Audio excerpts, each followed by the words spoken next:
Bonjour Sébastien. Bonjour.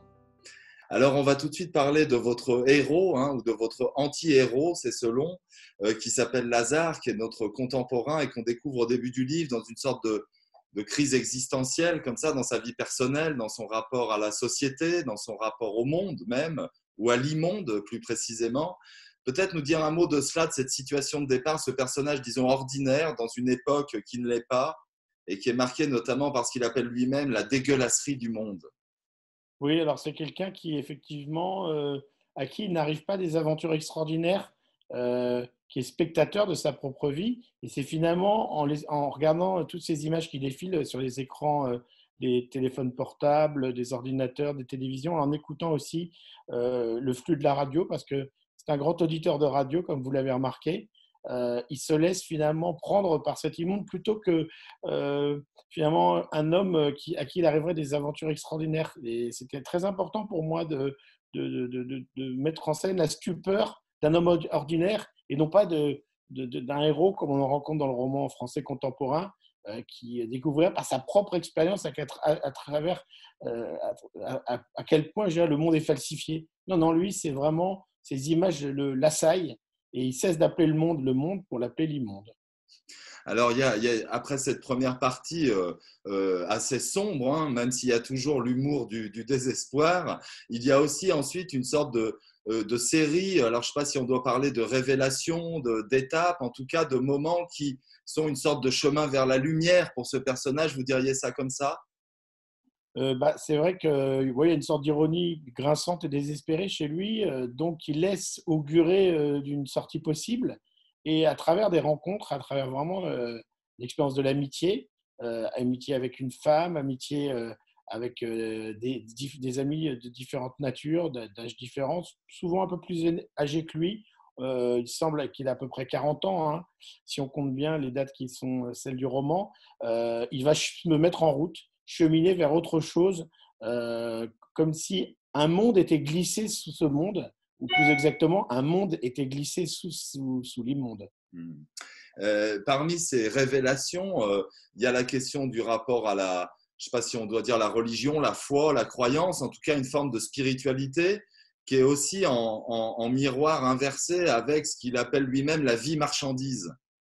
Oui, alors ce qui est tout à fait étonnant, c'est vrai que c'est une chose assez commune dans le roman américain, qu'un personnage juif se mette à parler de sa foi, mais c'est il a un ami qui a fait un AVC et qui en fait a promis à Dieu que s'il arrivait à être sauvé de cet AVC, il retournerait à la religion formelle de ses pères, et cette religion formelle, c'est le judaïsme.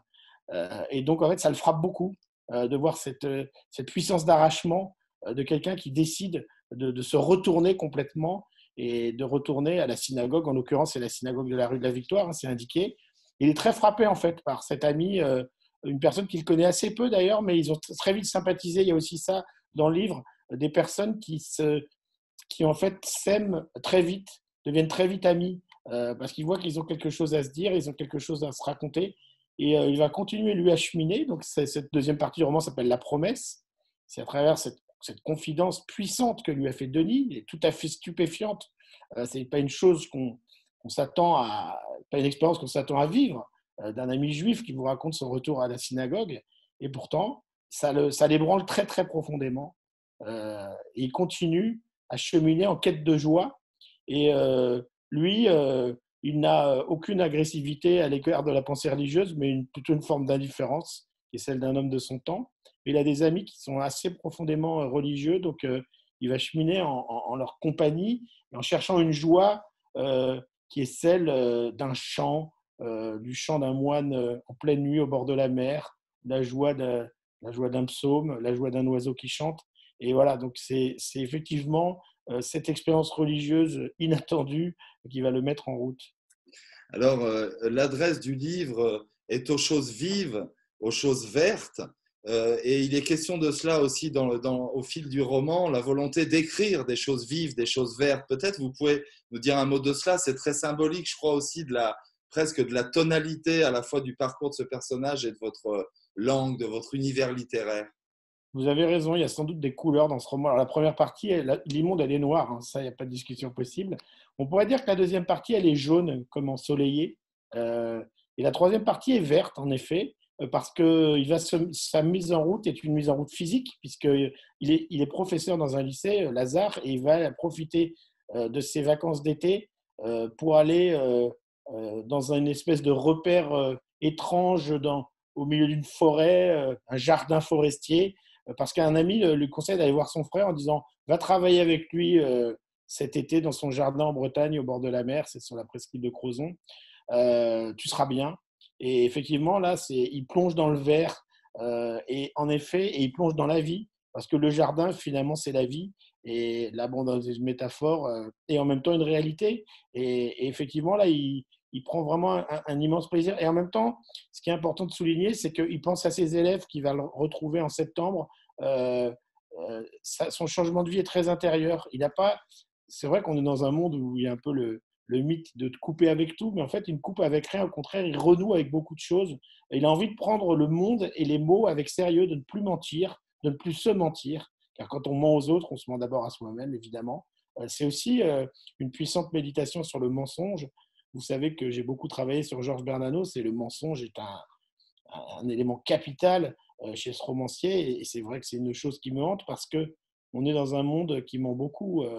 C'est peu de le dire. Les images sont trompeuses, les mots sont trompeurs, les mots sont menteurs. Et en fait, plus que l'expérience d'une pensée religieuse que fait Lazare, fasciné par ses amis qui sont vraiment, eux, dans des itinéraires de rupture et qui sont des irréguliers, des réfractaires, lui, il comprend qu'il faut prendre la vie avec sérieux. Et il y a tout aussi au long du livre une fascination pour l'œuvre de Shakespeare. Et en fait, à la toute fin du livre, quand il revient à Paris, à quoi pense-t-il à nouveau à Shakespeare? C'est-à-dire que les pensées qu'il avait au commencement de sa route sont les mêmes à la fin.